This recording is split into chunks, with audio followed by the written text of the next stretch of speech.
In all the days I've been around, God, help me. That almighty God, help me. That almighty God, yeah, help me. That almighty, tell him. We're finally back. This is AMC Yarns episode 2. It's been a little bit of a break since our first episode with Wallace. He flew back to Hong Kong. But today I'm extremely excited to welcome a very good mate of mine, one of my closest brothers, one of my best mates, a man of many talents, a man of faith. So, without further ado, AMC Yarns would like to introduce Mr. Zachary Watson. Hey, thank you very much, bro. Thank you so much. Thank you so much for having me. Kind words, man. Yeah, it's big shoes to fill following Wallace, but you know, he skedaddled, he left my house, and you know, I'm just here to show him up, mate. That's all I'm coming on, just have good yarns. But nah, thanks for having me. Yeah, leveling up. Leveling up. Leveling up. What can we do? No, we love you, Wallace. Yeah, love you, bro. It was a great pilot episode. Yeah. That's what we do. We you set the bar and it's there to be jumped over. Yeah, you got to. So we'd love to have a great conversation today. We've got, as always, one episode deep. Yeah. 7 questions. As always. You got a format though, you know. Yeah. It's every episode's gonna be like that. You got to start with it. And this is your first time on a pod? First time on a pod ever. Yeah, nothing. Never had anything like that, like this ever. But which is an honour. It's awesome to be here. You know, we're pretty close, and it's so good to be in a different setting. You know, like and just be able to like still be mates and still like have our normal yarns and stuff, but being, you know, for almighty, which is kind of sick. So put it out there for the world to see. That's what this is all about. You know, we're just starting this thing out, so you know, it's not too much pressure. Just having a bit of fun, just a little low key setup. But that doesn't mean the conversation can't be majestic. Oh, maybe even eye opening.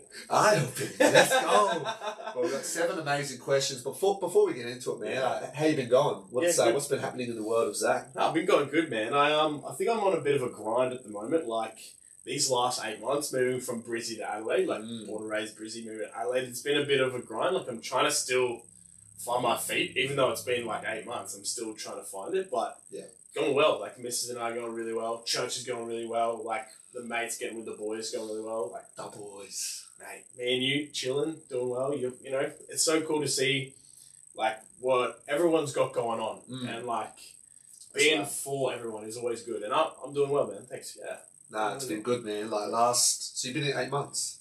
Yeah, bro. I got here. That's gone quick. Yeah, speedy. Real speedy. I hate it. Filled with a lot of joy and happiness. And poker L's. A lot of poker L's, but that's okay. Hey, a win's incoming for you, mate. Right. And then like you get this like $100 win, and then you'd be like, oh, that just paid for like all my buy-ins. Yeah, I was gonna say, but yeah, that covers like half the buy-ins, maybe 70%. Yeah, small profits. Hey, small W's. Now, if people are wondering, me and Zach have let's call it a little particular sense of humour. We like to just, you know, sometimes break out in like Southern American accents, all that kind of thing. So you're just going to have to ride with us today because we agreed. We're just going to do us today. Yeah, it's an acquired taste, but like, you know, then you're out. So, you know. A little bit of James McCauley, if you know what I'm saying. James McCauley. Why don't I forget him on the podcast? If you don't understand, you don't understand. If you know, you know. Yeah, we should definitely get him like a joint podcast. He'll just talk about mining for 3 hours, bro. Seriously? Be careful. Yeah. He'll talk about minerals. And the 10 Commandments. Yeah, true. Look, we're not going to get into it, but there's a legend in our church, an older fella. Shout out to you, James, and your wife, Deb, both legends. But yeah, we just, you know, that's the kind of thing we like to joke about, just, you know. Yeah, anything and everything, really. Nothing's off limits. Just cutting loose. Yeah, got to cut loose a bit. Shoot the breeze. Yeah, absolutely. Well, I reckon let's just get straight into it. So I like to always start off a pod how, I know it's pretty like classic way to do it, but where did it all begin for Zachary Watson? Yeah, I'm as I said before, I'm a Brizzy boy. So born and raised Brizzy, western suburbs. Like I started off in Kenmore, and then me and my family moved to Upper Brookfield. I was always raised in the Baptist church. Mhm. It was kind of like Baptist/Pentecostal.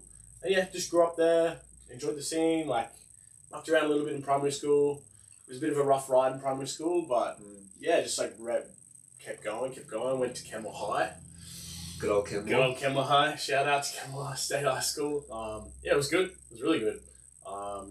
Yeah, nothing really to report, like, but obviously, you know, high school comes a time where, like, a lot of people, you know, they probably don't make the best choices. They probably don't build the best habits. They probably don't have the best thought life. They probably don't have the best, like, physical life, or, like, kind of like what they're interacting with. And yeah, I went down some pretty dark paths, I would say, towards the end of high school for sure. Like, I think my dad lost his job, like, heaps of family turmoil.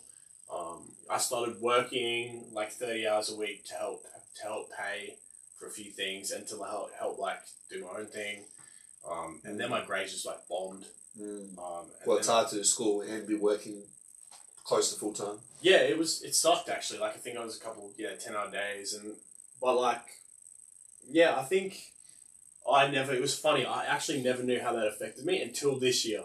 Like this year, or like late last year, when I basically like a good chunk into my relationship with Anissa. Like, I didn't realize, like, because I always had like this weird built up hate for like, failure for like high school and stuff. But it was all because like it was just got too much for me. Yeah. But turned to, you know, alcohol, drugs, girls, partying. But the usual. The usual, yeah, as they say in the Western world, the boys. Out in Kenmore. Yeah. But that's how it all began. That's where it all began, and then I got baptized in 2019 when your brother met me. On the Well, you guys knew each other. That's the crazy thing. We knew each other back in high school in grade 8 and 9. We were like homies way back in there. We were like naughty, like the naughty crew. Getting up to mischief. Getting up to heaps of mischief. And when I saw him on the bus and he was like, he reached out to me. I was like so taken aback because he wasn't the same dude and I wasn't the same dude. But I was like so surprised. Like, bro, this guy knows heaps of scripture.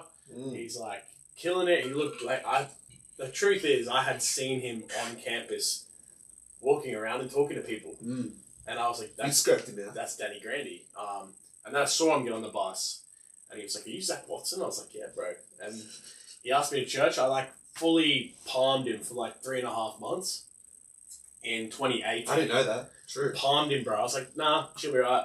I'll go to church. Because there was a few things going on in my church. I was like building interests. I was like trying to get the worship team, maybe like do like the young leaders there. Yeah. But one day I was like, no, I'll go.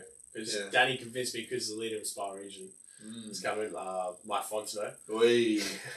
Nice. 2019. So I went like December 2018 and then studied all the way up until February 19, 2019 and was baptized February 17th, 2019. Wow. Yeah, so... Hectic story. Hectic, bro. There's a lot more in there, but... Yeah, that's just a bit of an overview. That's a bit of an overview. But that is crazy to think that me and you were at the same high school. Bro, insane, man. Same neck of the woods. Well, so you said you were born in Melbourne. Yeah. Melbourne. I was born in Melbourne. You were born in Kenmore. I was born in Kenmore. I was born at the Wesley Hospital. Yeah. Yeah, on that river there. Very Brisbane. The heart of Brisbane, bro. Right next to the Brown I almost died there. That's where I was when I had that pneumonia. Yeah. I mean, almost laid to rest. Not in the Wesley Hospital. Almost laid to rest. somewhere else. It's a beautiful, I was like, I'll die in Brisbane. It's the private hospital. Yeah. Oh, true. Is it? I think so. You had pneumonia? When you had that? That was like 2015 when I was probably not looking after my lungs. Ah, the lungs. You got to look after your lungs because they look after you. The capacity. Yeah, they do look after you. You need those to breathe. You need left and right. If you're vaping or smoking, you're not looking after your lungs. Yeah, man. Take the nicotine out. Take the filter out. Take everything out. Man. Yeah. Just don't use it. Yeah. Just look. fresh air, all the good stuff. Yeah, definitely, man. Yeah, absolutely. But yeah, apparently if I didn't get to the hospital within that day, I was probably going to die because my lungs were that inflamed, like that infected. It was real bad. I was like, like in high intensity care for like a couple of days. Whoa. Yeah. That's hectic. I did not know that.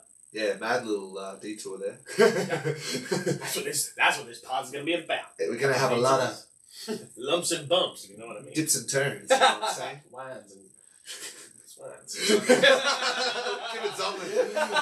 Just take something. Yeah, it probably will be. Yeah, true. Bit of that. Yeah. Nah, I reckon it's really cool that like I obviously like remember you, and I remember your older brother as well. Like we didn't know each other heaps well, but yeah, I've heard all the stories from Danny G, my little brother. Hey, Danny G. Yeah, I reckon he could be potentially maybe the third guest on this show. Oh, for real? Yeah, that'll be awesome. And then I want to get both of you on, all three. Yeah, of us. a joint. Oh, bro.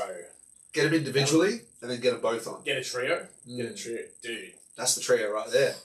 That's a trio. That's gonna be a 4-hour podcast. Yeah, that's gonna be a big boy. You're gonna have to wipe the SD. Yeah.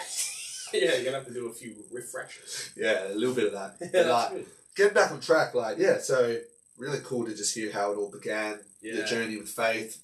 Kemble Baptist Church, I had heaps of homies that went there.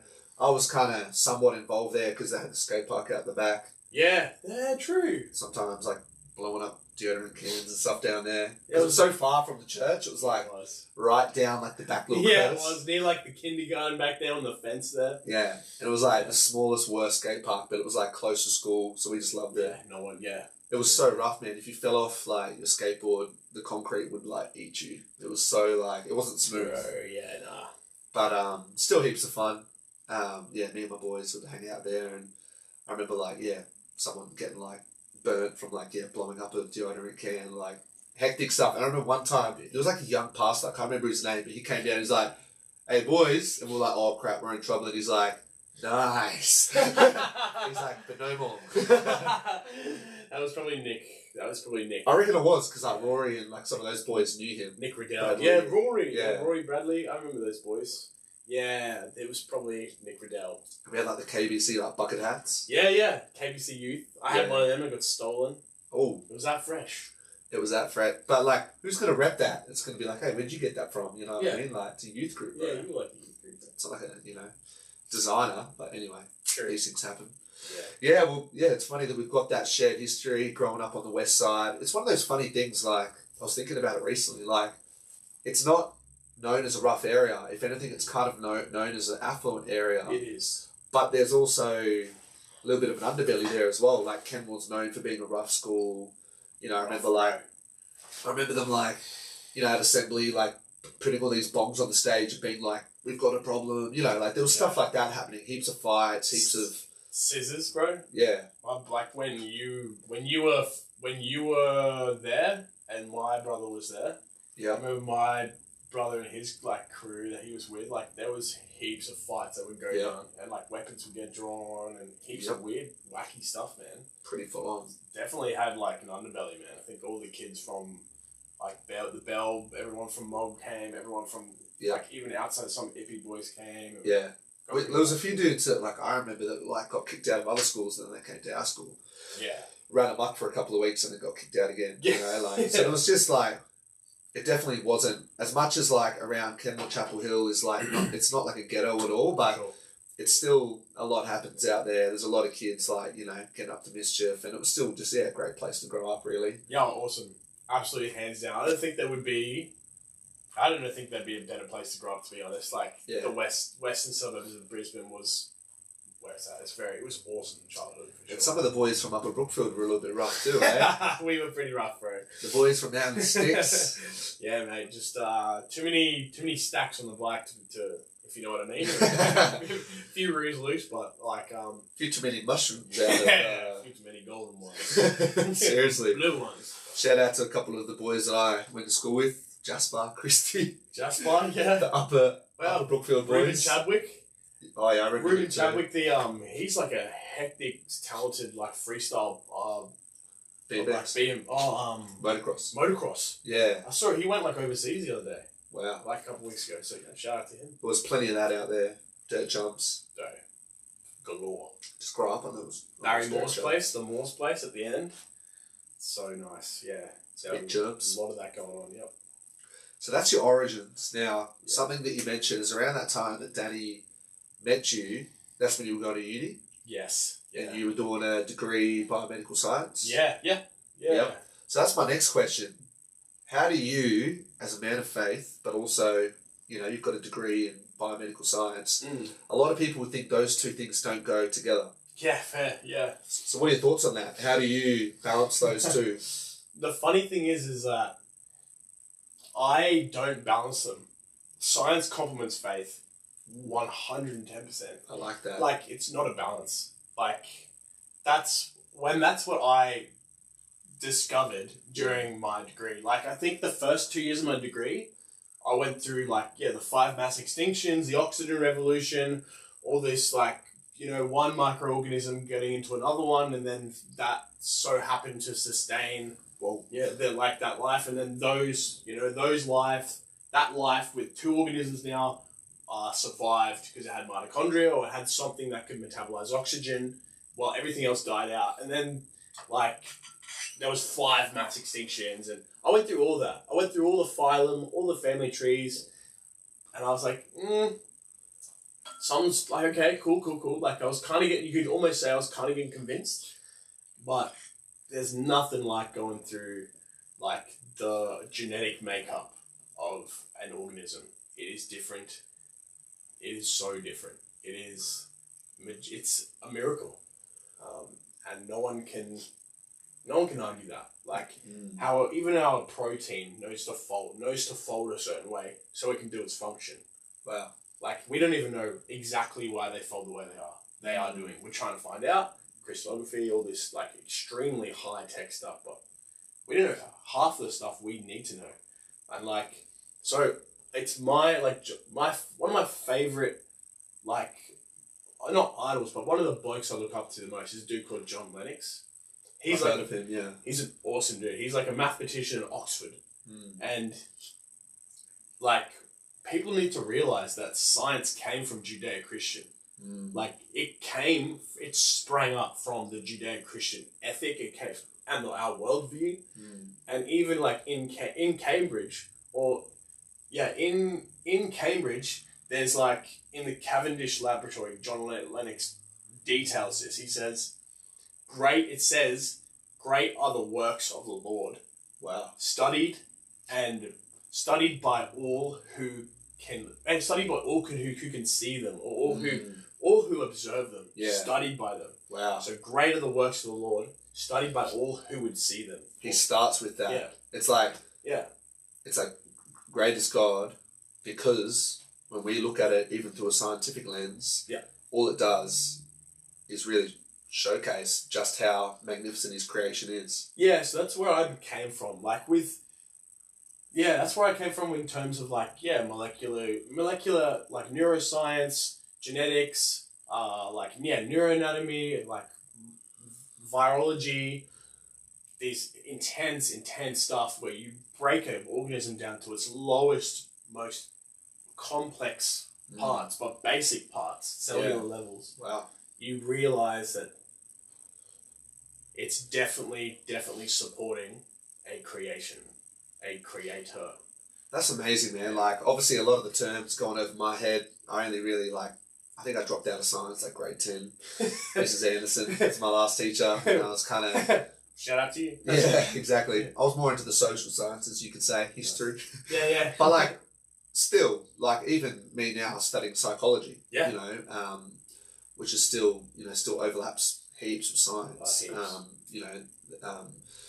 I think the point that from all of our conversations, whenever it's come up, and even when we've had discussions, apologetical sort of conversations with people, and they're talking about, I believe in science, I see that science disproves that there's a God, you're always well, and you do it in a good way, but you kind of say, well, for me, it's the opposite.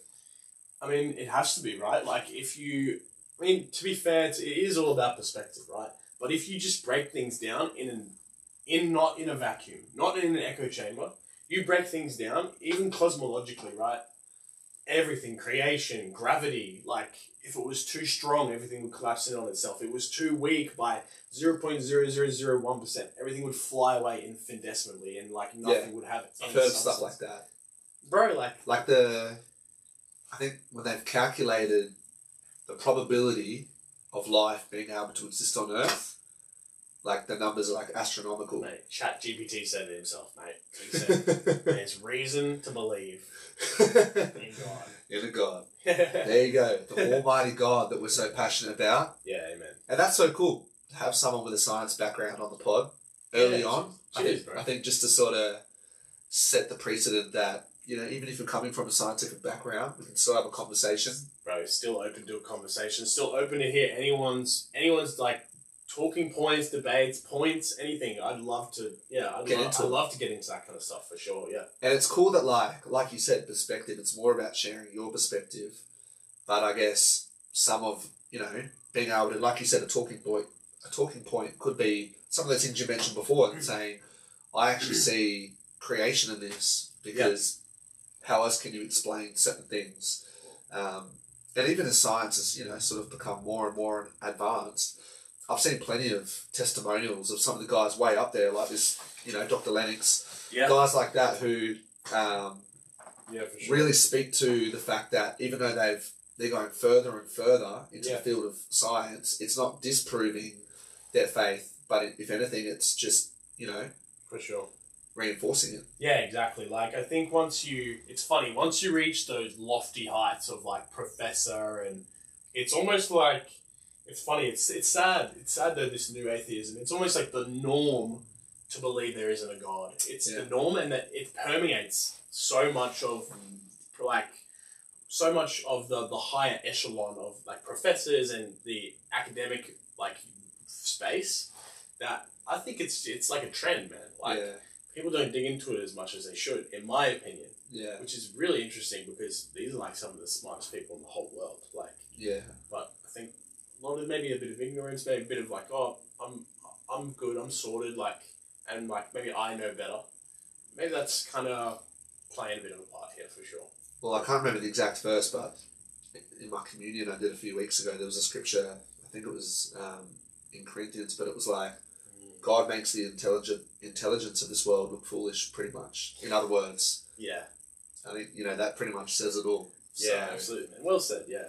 And just moving on, like, third question is like, you know, wanting to just hear a little bit more about your day-to-day experience as a man of faith in today's day and age. Yes, the science part, but also, you know, you're not, to me, like, I don't think of you as a science nerdy sort of guy. Yes, you are, deep down, but you're also really passionate about your fitness, you know, you're passionate about, you know, you're in the Army Reserves, you know, you love hanging out with the boys, like, you've got so many hobbies and interests and... Yeah, got a fingers in a few pies for sure. I think I'm, it's funny, I think I'm trying to wind back on that a little bit. I feel like that has been a bit over the top, but like, for sure, you got a lot of stuff going on, man. Like, thanks. I think it was like, as well as the science, I think the fitness has kind of died off a little bit just because of my back and stuff, but like, I'm really, really keen to get back into it. Yeah. Get back into the pool. I used to be like a hectic swimmer when I was younger, like competitive, get back in the gym, get back into wrestling the boys, being able to, and the army's really cool. I joined the reserves as an officer cadet, so super chill, about a year and a half ago. I'm still on my second training block, like just preparing for it and trying to get my body set and go and see physio. And because that's part of it, it's like, you need your body in the army. Bro, it's like the most important, your mind and your body, like it's the most, and your soul. Yeah. Like, those are the most important things. But if you just can't carry a pack, you just can't be a soldier. Yeah. You just can't do it. If you can't carry a weapon, you can't operate a weapon system, you can't be a soldier, you can't be an officer, because, it's a lot of pressure. Yeah, man, I've been feeling it, bro. Like, I'm not gonna lie, like, it's the back situation. I think, I don't know what it is, but I think I've got a bit of scoliosis going on, and like, it's super discouraging, bro. Like, it sucks your energy, and then it also is like, you know, you're like, oh man, I can't even like go to the gym properly because like back, and it affects you a lot. Yeah, for sure. But like it's And something. you're a soccer player as well. Yeah, You yeah. know, like we've been getting into golf, and you're a bit of a natural. Cheers, bro. Yeah, this is Hitting a a lot. few pearlers. We might have a bit of a chat about that a bit later. Yeah, it's A little bit of gravy on your chips, if you know what I'm saying. We're going to get some of these clips up on here later. Bit of gravy. It goes a long way. Yeah, but yeah, I played soccer for not much my old church back in the day. I played it for about 7 seasons. But by the end, I was a bit of a guy. I mean, I had a few injuries along the way, like the knee and stuff, but I love football. It's just such a fun game to play. Like, soccer is such a fun game to play, in my opinion. A lot of people, especially in Adelaide, they're not feeling it, but I love it. I love futsal, indoor soccer. I love the physicality. I love how fast you can be. But yeah, man, I feel like 2024, 25 is like build back better. Like I'm trying to like build up. I'm trying to get back there. I'm trying to rejuvenate. Yeah. Because it's been a lot, man. It's been a slug. It's been a slog. You've been working a lot. 2 jobs. Yeah. I've been grinding. Yeah. 2 jobs, trying to do a few like investing stuff on the side. Like it takes a lot of time. Army. Yeah. You know, a couple like. So we technically 3 jobs really, plus you're investing 4 jobs. It's a lot, bro. It's a lot, man. It's a lot for the spirit, man. I'm not gonna lie. Maybe that's why you're back sore. Yeah. You're carrying a lot, bro. And even though you haven't been to the gym, bro, you stay in good shape, man. Yeah, man. Thanks, bro. I feel like I owe a lot to my dad, eh? I owe it all to the Watson genes. The Scotland genes. It's that run deep in my sinuses, my sinew. My sinew. I like that. But just clarifying, like that one. Yeah. No, but I think I have always, like, ever since I became a man, like 22, 20, 21, 22, I have always been able to keep a healthy amount of muscle to still look formidable and still be kind of strong. Like I went to the gym a couple of weeks ago with Tommy. I could still bench 100. I could still squat a good amount. Like. So I'm very thankful for that. Yeah, you're very strong. But yeah, I'm just trying. Not many dudes can do that. Not go to the gym for 6 months and still bench 100. Like that, your baseline is pretty high up, I'd say. Yeah, I appreciate that, bro. I feel like I've got a long way to go, but like I feel like having a good baseline is always a blessing. That's like a Sam Warren baseline. Yeah. Like Dave Allo. Dave Allo, yeah. His baseline like hasn't been to the gym in 3 months, doing 140. And 240 squat. Oh, bro. If he's in the gym with Moses. Oh. 240, bro. That's insane. Yeah, my brother-in-laws are crazy. But hey, Scottish genes, it shows they're up there. The mountain men. That's it. Yeah. They are, bro. No, I appreciate that. I loved it that night when it was like me, you, Tommy, Caleb, and we're just watching Outlaw King. Oh, and you're getting so patriotic about the Scottish. Mate, it's deep in the blood, mate. What can I say? Yeah, like you're such an Aussie dude, but when it comes out, it comes out. Yeah, absolutely. That's just our heritage, you know. I feel a bit like that with the Irish stuff, you know. Like when you just see certain things, you're like, oh, that makes sense. Like that's kind of my roots. Definitely, I feel like I put it on a little bit, like for comedic kind of value, but there's definitely a lot of value to it. Like seeing where you came from, like knowing why you are built the way you are, like from your mother and your father, and where their mother and father came from, and you know this massive, crazy, unending, winding journey we're all on, like full of all the generations from Adam and Eve, like the 2,000 years, and the 2,000 years, and the 2,000 years after Christ that we're living in. Yeah, like insane to see how I have come about. Like it is actually existential. It's insane. It's cosmic, bro. When you think about it like that, it's like far out. Like there is a lot more going on than just me just like popping up and out of this. They've all lived and fought and died so that we could be here today, you know. And it's all, you know, part of God's plan for each of us. But I think it's just such a cool thing, you know, like, you know, even like, you know, being married to Tamara with her Samoan background, like, and it's public knowledge now, but having a son in December, and that's kind of crazy to think that like all of my lineage, like you say, thousands of years, you know, in Europe, coming all the way to Australia, meeting, you know, this beautiful girl who's from Samoa, coming together, and you know, it's an understatement to say that a lot of the boys are pretty keen, you know, to see how this like little fella comes out. Oh, we're very keen. We're very keen, mate. Yeah, I am very keen to see what this this child will do. He'll move mountains, bro. Some of the boys are like, oh, what sport's he going to play? And I'm like, I reckon I'm going to get him into footy, rugby, basketball. Basketball. That's where the big money is. That's where it is. And like athletics, because I feel like it all ties in. Yeah. You know, he'll be like 18 and, you know, I'll have all the clubs calling me up and I'll be like, oh, that's not enough money for the services of my son. It's not, mate. Maybe get him a little bit of golf. Mate. Take him to the green a couple times. Hey, there's a few Islander. There's this guy, Tony Finau. He's like one of the pros on the PGA, and he's got like Tom in the background, and he's like pretty big dude for a golfer, but he's like so classy, man. Yeah, got such a nice touch. So they can do it all. These Islander boys. They can. No, they definitely can. They're super overpowered. They're not just like big and strong, you know. Like they've got plenty of other talents as well. So they're good people. When our genes come together in December, we'll have to wait and see. I reckon, 3 months old, get him sitting here on the pod. Yeah, get him here on the pod. Yeah, I reckon so. Might need a bigger chair, 3 months, you reckon? Yeah, I reckn he might. Yeah, he'll probably just be coming into his paws. So he should be good. He should be good. Like Leon. Yeah. Coming into his paws. That's so good. No, I actually can't wait to meet him. I can't wait to know his name. Can't wait to meet you, dude. If you're watching this one day. Yeah, if you're watching this one day. Back when Dad was cool and, Uncle Zachy, that's the way. Let's go. Let's go, man. So I think, you're kind of speaking about a few different things there, but your experience as a man of faith today, you're doing a lot. So it's kind of balancing, like you say, work, fitness, church-related stuff. You've obviously been stuck on the grind.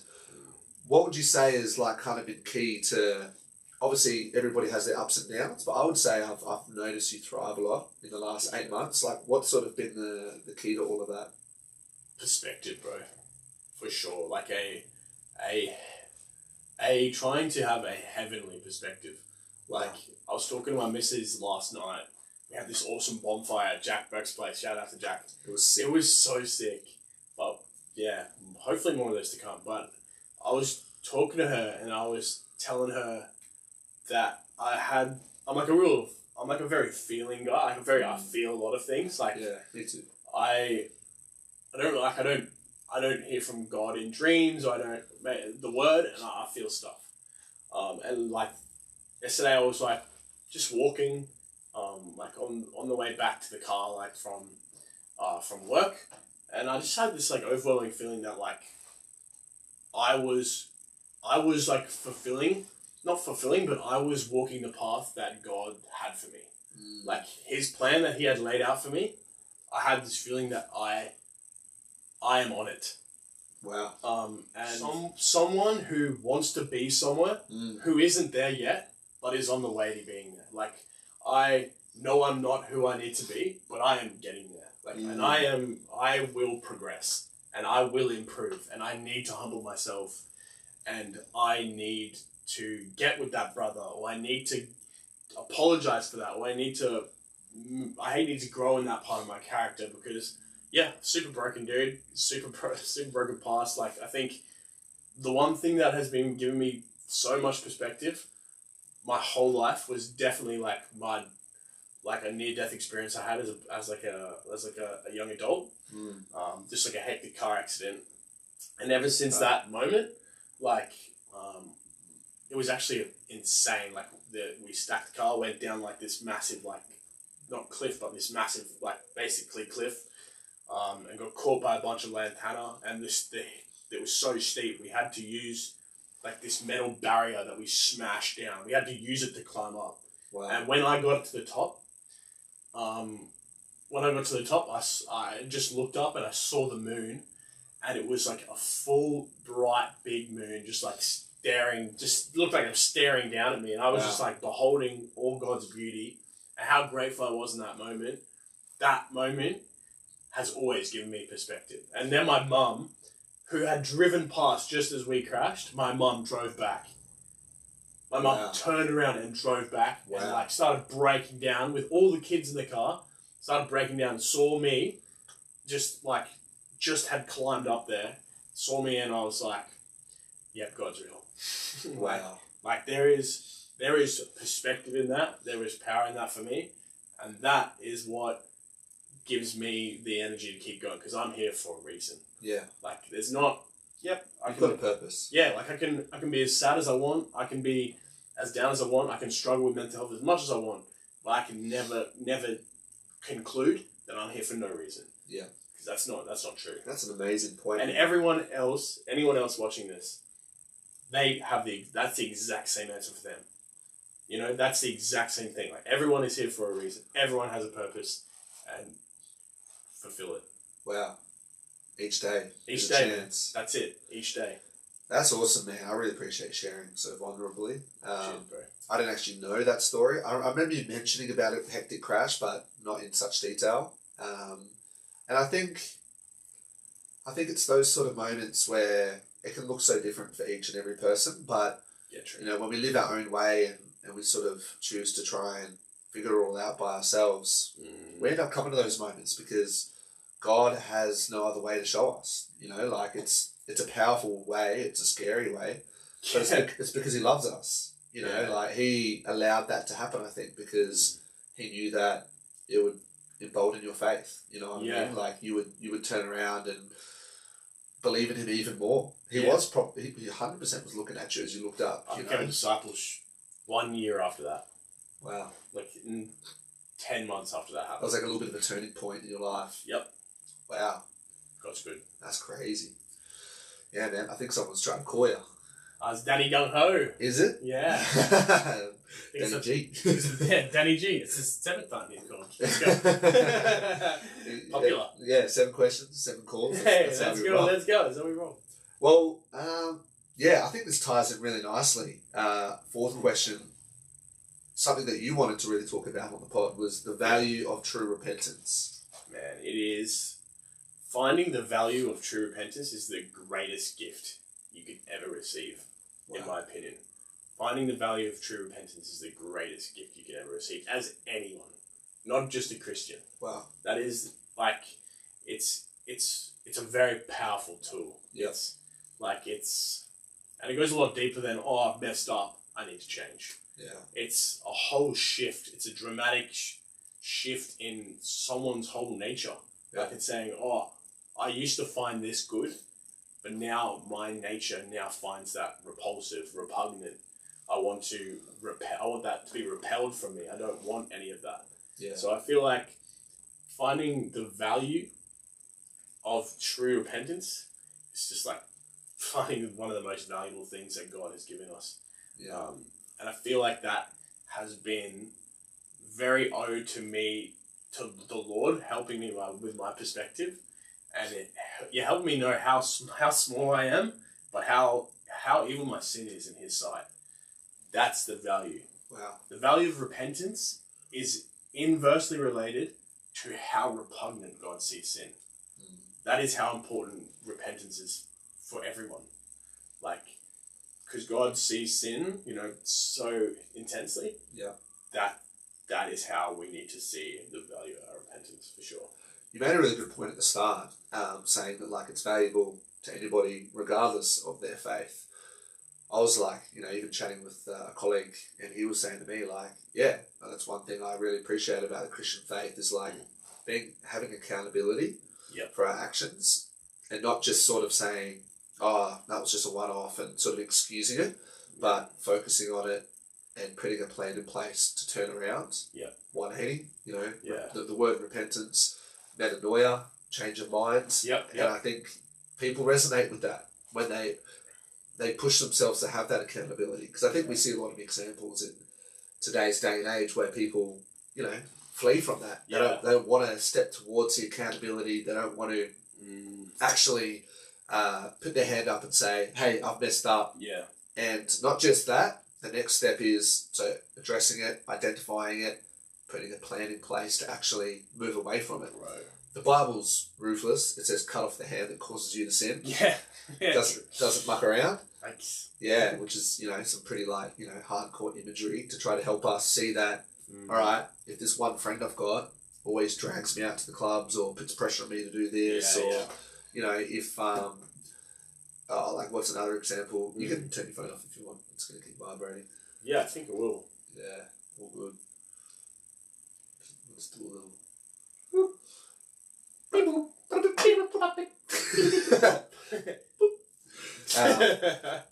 But yeah, it's like that idea that it's like, it doesn't matter who you are. Yeah, it doesn't matter. It's a great idea. Yeah. But obviously, we as men of faith, we True. see the deeper level that it's like we've sinned against God.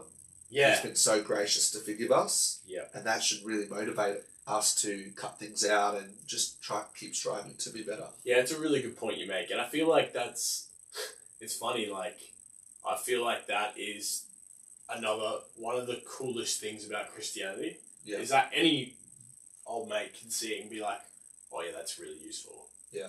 Like it's almost like that was given, for a reason. It's almost like it's given, there's an intelligent mind behind that reasoning. Yeah. So that's also why that kind of thing is super cool. And yeah, just useful for anyone. Yeah. And like even, in our line of work, which we'll get into in the next question. Hey. But I think it's a great mindset for us because we've got a framework on how to deal with our own behaviours and our own actions. A lot of them. Yeah. So it's not about bringing our faith, as a that's not exactly the model we use. We use mentoring, but I think mentoring is all about taking accountability, trying to better ourselves. And so I think it gives us a lot of our own experience having worked on things. Obviously, we give a lot more credit to God than other people would. People, they see themselves as the one overcoming certain things, which is, if that's their view, that's fine. But I reckon it's a great segue into the next question, man. Just your outlook is what I wanted, to really talk about. What's your outlook and, in particular when it comes to your, especially mentoring. We work together at the same company, which is great. You're an awesome mentor. And we've already touched on it a little bit, but even, the Army Reserves and just other passions too, that especially with the work that you do. Nah, man, outlook. I feel like my outlook when it comes to my work is that it is my craft. Yeah. It is my wheelhouse. Wow. And that wheelhouse, that craft that I will work at every day is trying to help people. That is my wheelhouse. That is my craft. That's my outlook. I want to be so good that I can teach other people how to do it. Yeah. Like me, like you. Yeah. Like Jay. Yeah. I want people to know that that's my craft. At least for now. And it will be for my whole life. I think like my mum, like one of the greatest gifts she gave me was like compassion. So having that compassion is a good baseline starter. Yeah. So that's my outlook. Like with compassion, looking to help people as much as I can in a professional way, in my profession. So like being, got a few mentees. Oh, okay, what's going on? Let's sort out the situation. Yeah. Let's just write it all down. Let's detail it. Okay, let's just tackle one at a time. Yeah. And then you get that one's knocked off. Get a little dopamine hit, they get a little dopamine hit, then go to the next one. Go to the next one. Next one. So it's like really cool. And it gives perspective for how Christ has helped us. Yeah. Because you're like, okay, well this person started here and now they're here. I started back there and now I'm here. Yeah. So it's like, it's a constant refreshing and a giving of perspective. Again, that's that word. Yeah.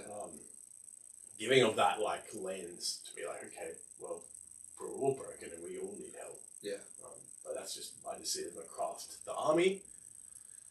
I would say the army is just a bit of fun. Yeah. You love it. I do. I love it. But I'm nowhere near as disciplined as I should be in the army. Yeah. Devoted.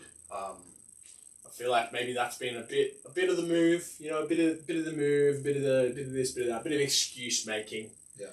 But I need to pick up the devotion to the army, but it's just a lot of fun. It's like I get to let my inner boy out, I get to shoot machine guns, and I get to shoot rifles, and I get to hopefully one day learn more and have more opportunities. But right now I'm just a fledgling choco doing studying, trying to become an officer. So what's choco? Is that slang for like reserves? Reservist. Yeah. It's like it's a slang because you know, like those chocolate coins. Oh You yeah. know those coins that are Yeah, chocolate, but they yeah. look like gold coins. Yeah. Like an actual soldier is a gold coin, and a reserve is a chocky soldier. Wow.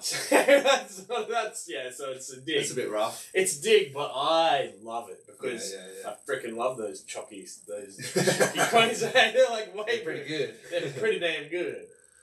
Oh, that's awesome. I like that. Thanks, man. I love that. Cheers, bro. Yeah, I mean, like I've seen it. You know, like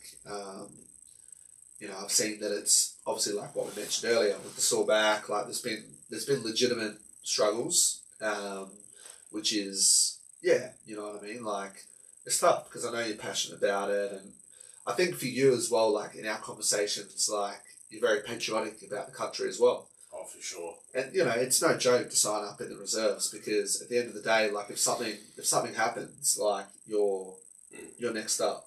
Yeah, I guess. Yeah, if something big goes down, Yeah. I'll be over there, man. Like, and I'm fully not ready for that. I don't think anyone's ready for that. Yeah. But I'm prepared. Yeah. You know, my soul's prepared, and I think I feel like that was one of the hardest things to be like, okay, am I ready for that? Like, to give the oath. Yeah. It's really important. It's really serious. Yeah. It's no joke. Yeah, it's not a joke. It's not a joke. Being, you know, reservists. So, you know, there's some of the people that fought against the most effective and lethal and evil forces ever. Wow. Well, the reservists were fought against the Japanese army. Yeah. You know, they were undefeated as they marched through the Pacific and destroying everything in their wake, and they just met a bunch of chockies, a bunch of chocos, like at the very end in Papua New Guinea, and you know, with the Fuzzy Wuzzy Angels, with the reserves, and with like a few full timers, like they like defeated them. Yeah. You know, they matched them. They matched their furiosity. They're like officers were like, you know, they were using samurai swords to like behead people, like the prisoners and stuff. Yeah, man. They were a ruthless warrior nation. I mean, that's what we came up against, and that's what we got. Like, yeah. But the thing that makes me so proud to be an Australian is that the nature of an Australian, like the nature of how they view their mates, and we've lost a bit of that. I'm not gonna lie. Like, there's some weird cooked things going on with the Australian government now that I'm just not happy with in terms of censorship and deciding who gets to know what, or deciding what's the right information. Yeah. Full stop. Yeah. Silliness, folly, and I'm not proud to be an Australian if that's the Australia. If that's the direction we're going in, but over my dead body, bro, and over a lot of other men's dead bodies, bro. I'm not gonna. Men and women of this country, you know, want it to be a place where everyone feels safe and respected, and but we keep, you know, what made this place such a good country in the first place. Exactly, bro. You know. Yeah, I think as well, like you talking about the Chocos and stuff like that, like who I'm named after is my great uncle Ollie, and he fought. He was a full timer, but then he stayed in the reserves, and he got sent up to Darwin. And you know, a lot of people don't know this. The Japanese were like bombing Darwin with the Darwin defenders. Yeah, he was one of the Darwin defenders. Very popular man amongst the ranks because he was the what do you call it? You know, the guy that takes care of all the rations and food. Oh, is he Master Chef? Yeah, he was the he was the but like even quartermaster. The quartermaster. That's it. He had access to all the grog. Oh wow, he would have been a very serious man. Yeah, so you wanted to be in Uncle Ollie's good books, and it was funny because like even growing up and like meeting him and stuff like that, like he was the same. Like he, you know, he always had like lollies and you know stuff for us whenever we'd come over. Like he was always had, you know, stocked up even at, you know, in his 80s and stuff like that. Yeah, come around the corner, mate. Look what I got for you. Couple of chocolate coins. So that's so cool. Yeah, what an awesome guy. Yeah, I'm super proud to be named after him, and I've got his all of his medals. He passed down to me, which is a huge honour.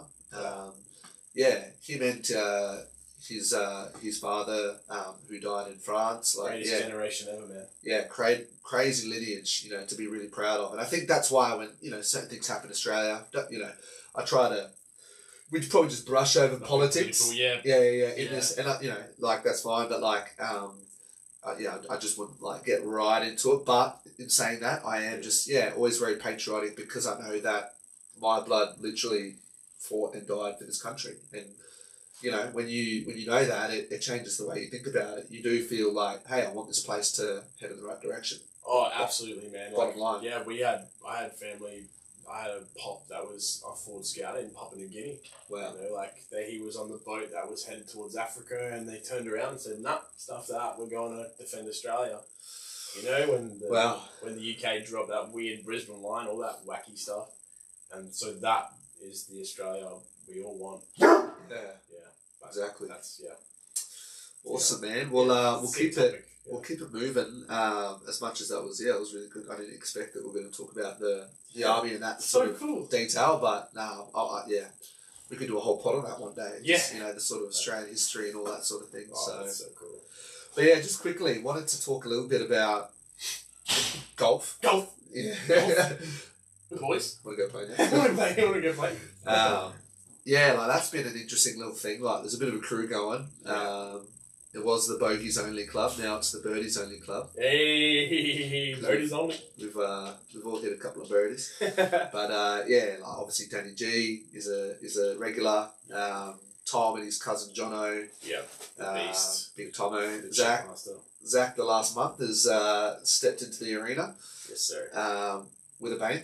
Thank you very much. Oh, very honoured. Killing it. That's very nice. Yeah, it's a few other boys. B-Baz, TK, this dude from America who's playing with us. He's so classic too. Shout out to TK. Classic TK. But yeah, Valley View, North Adelaide, we're getting around a bit. Mainly par threes, but we're slowly stepping up. Yeah, we'll build up. Having a bit of fun. It's nothing too serious. Having a hit around. Yeah. Bit of gravy on my chips. Bit of gravy on my chips. Well, that's what we're gonna share about that. Right now, right here, we're gonna play a couple of clips. Oh. Let's go!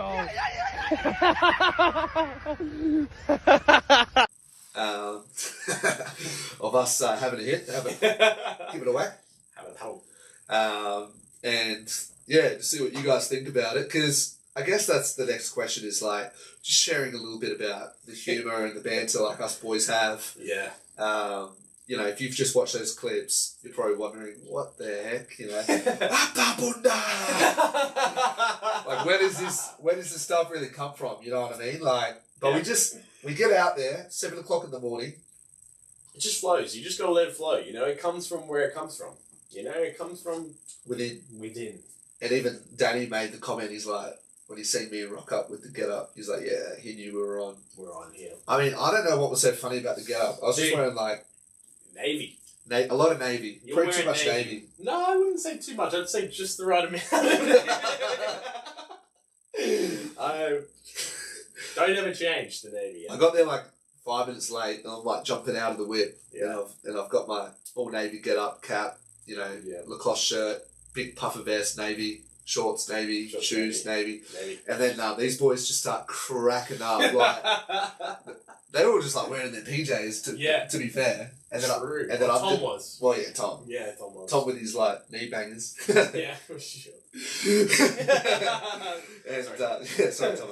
Sorry, but yeah, we just had, we've had a lot of good golf days, but that was something else. That was the start of the addiction. If I look back, that's the start of the addiction, hands down. When I got that birdie, man, I was just on. Let's talk about it. Yeah? Let's talk about it. I was on cloud nine. So, me and Danny tee off. It was a 75 metre par 3, so pretty small. Yeah. Proud to say, I've popped one up on the green. Yeah. Pretty nice little shot. Then Danny's hoisted one up real high onto the green. Yeah. And then there's a bit of pressure for you and Tommy. There was a bit of pressure, man. I was feeling it. It was pretty thick. A couple C's. It was builded. I was like... Oh, well, the golf humour's coming out right now. Sorry. We're not even on the green, but But yeah. Might be what we're doing after this. Yeah. Grand final. Grand final, yeah, sorry. Yeah. But yeah, and then, yeah, I hit it on the green. And I was... Poor Tomo, we put so much pressure on Tom. We did, man. And he got really close, didn't he? We'll play that clip as well. Yeah.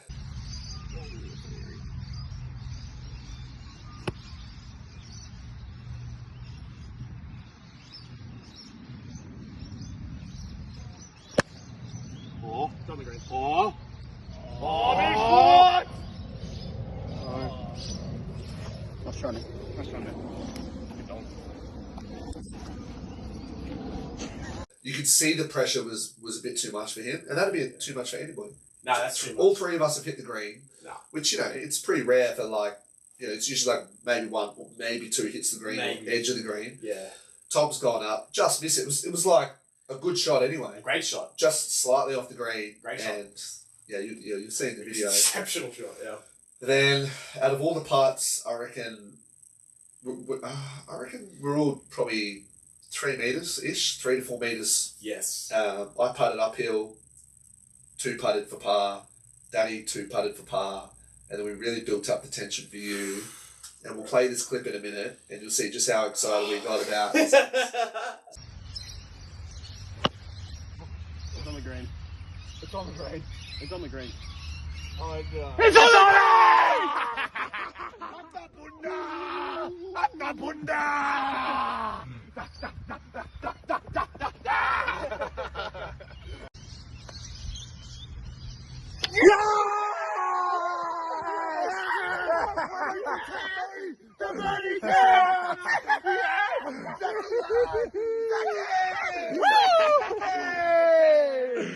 Yes!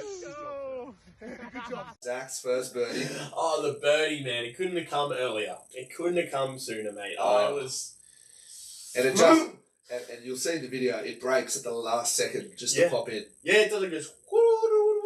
Yeah. Little 360 loop-to-loop. It even made that sound as it went in. So good. Our celebration, it's something to behold. It's for you. For you. Little gift from us to you. And then, like, next hole, it's like the longest hole at Valley View, 150 odd metres. You just walk up to my bag and pull out my 5-wood.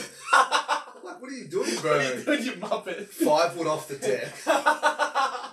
Just trust me. You're about to see some more magic. Trust me. It's that's what I said. I said, hey guys, I've been doing this for a month now. Witness the fitness. And what was the quote? I like gravy with my chips.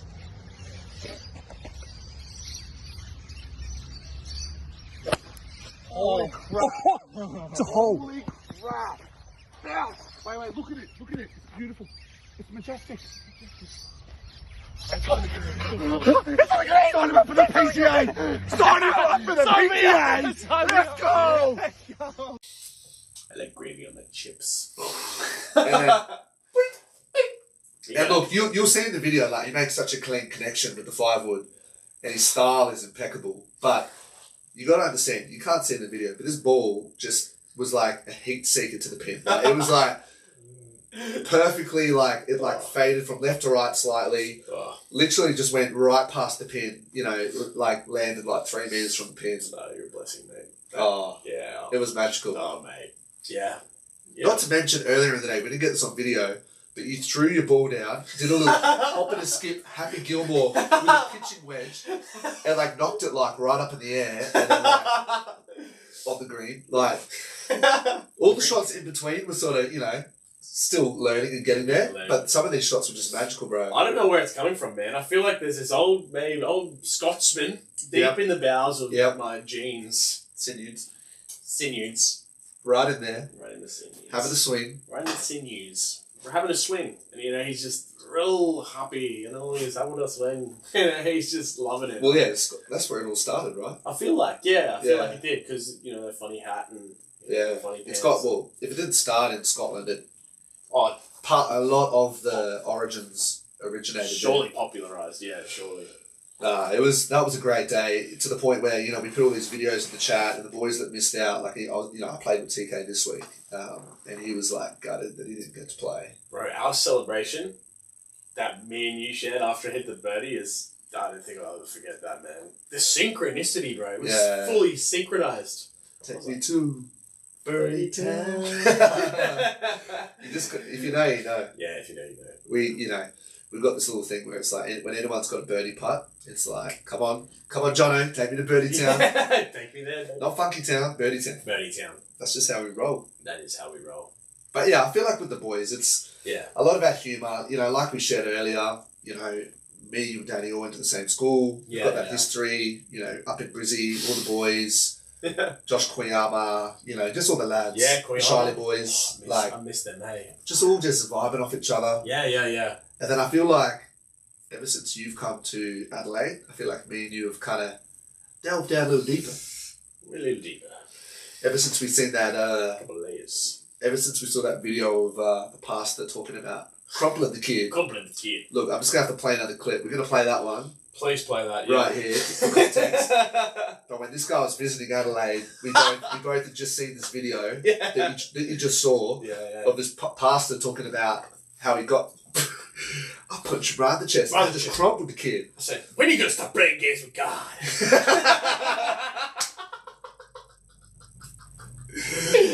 We're going to start taking God serious. I needed a pastor like that. I did. I really did need a pastor or a youth leader. One of them never had him, but I should have been crumpled. That would have gone a long way. man, I would have been brought to the Lord. And so when we'd seen this video, we're just vibing about how he punched that ball and the spirit just kind of went right up into him. I saw the spirit right up in here. Penetrate his soul. Changed the man. The next day you wouldn't recognize him. It went from head to heart knowledge real quick. Oh yeah. So that's just a little taste. But we just, there might be one other person in the world that finds this funny. Or it could be a lot. Maybe one other person. I'm thinking Danny G. Maybe a couple. It's good that we're self-aware. It's good that we're aware that our joint humour is unique because I feel like that's what makes it good. Yeah, and that's, I'm sure lots of people watching have that with their close friends. Just for sure, who some doesn't? little inside jokes. You gotta just enjoy what you got. Yeah, and you can't shy away from stuff like that when you're on the pod or you're with the other boys or you're with like other groups. You can't shy away from it. You gotta embrace it. We have that much fun having a yarn, having a joke, having a muck around. Your girlfriend gets real jealous that we just got all these real little jokes. You know what I'm saying? You get a few jokes. Oh yeah, plug that in. It'll still be working anyway. Yeah, you gotta plug that bad boy back in. We're very high tech on this pod. Bucking. I'm a bucking Bronco over here. Ooh. Don't let it cut loose. Well, we're almost there. That was kind of the 6th question / topic. Home stretch. Let's go, baby. Final question. And I asked this to Wallace too, and I feel like this may or may not be always the final question, but what is your Almighty future looking like? Whoa. What are your thoughts about Almighty? I know you wanted to share that. Oh yeah. Yeah, I want to share about Almighty. I think the first thing to know is that all big things start small. That's it. That's like everything.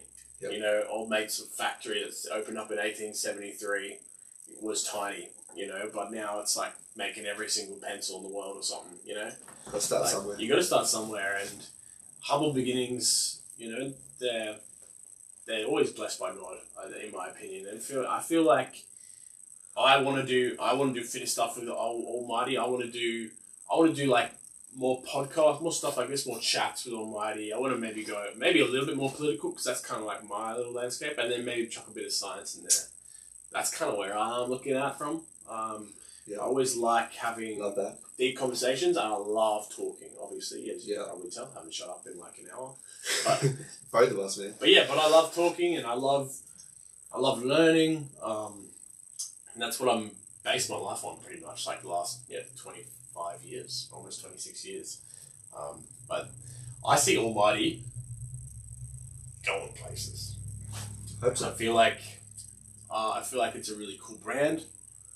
I feel like it's a very likable and lovable brand. I feel like it's a very easily reputable brand. I feel like it's very easily makeable. And I feel like it's translatable. I feel like it can cross heaps of paths, not just hip hop, but not just this scene, not just that, not just skater scene, but I think it can spread. Really permeate. I think it can go into the faith scene. I think we can get Instagram popping. I think we can get a whole bunch of things popping.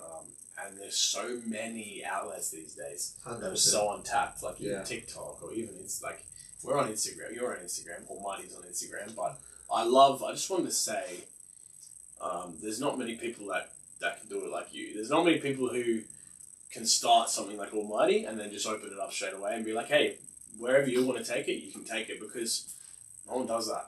That's so unique.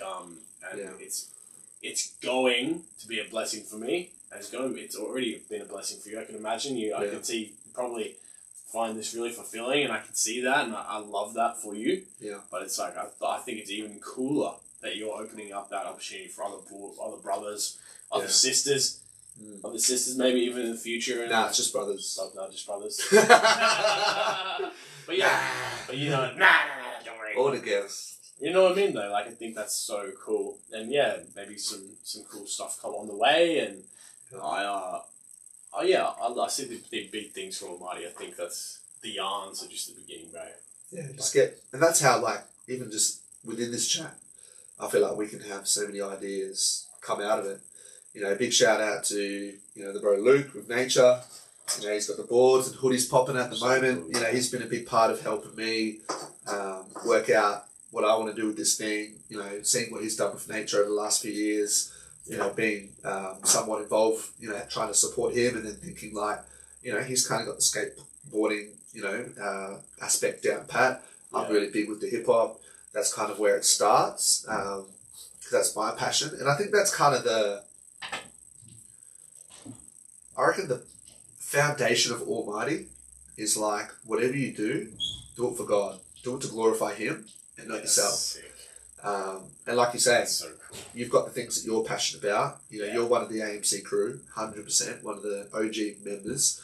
We've got boys like Jimbo, who's doing it big in the gym.